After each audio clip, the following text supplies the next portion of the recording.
ఈ మేకోవర్ గురించి చెప్పండి. అంటే మీరు డిఫరెంట్ లుక్లో కనబడుతున్నారు. సో ఒక కానిస్టేబుల్గా, ఒక అండర్ కవర్ కాఫ్గా, సో ఆ గుండు చేయించుకోండి ఒక గెటప్లో. సో దానికోసం ఎలా కష్టపడ్డారు? శ్రీలంక సో బ్యాక్డ్రాప్లో దానికోసం ఎంత శ్రమించాల్సి వచ్చింది? శ్రమ ఏం లేదు, ఎంజాయ్ చేసినాం సినిమా. కథ విన్నప్పుడు నాకెందుకో ఆ జుట్టు లేపేయాలనిపించింది ఈ రోల్కి. I think that was the state of mind I was in. I really I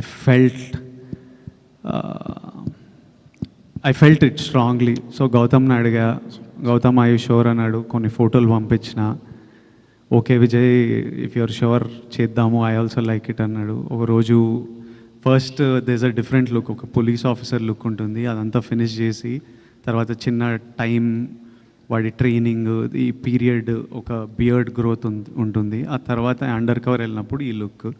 so ఒక రోజు కూర్చొని ఆ పోర్షన్ అంతా ఫినిష్ చేసుకొని ఇంకా కొట్టించేసినాం. సో ఇందులో ఇంకో లేయర్ కూడా కనబడుతుంది. ఆ లేయర్ ఎంతవరకు థియేటర్కి వెళ్ళిన ఆడియన్స్ని మెప్పించగలదు? ఆ లేయర్ సినిమాకి ఎంత బలంగా ఉంటుంది?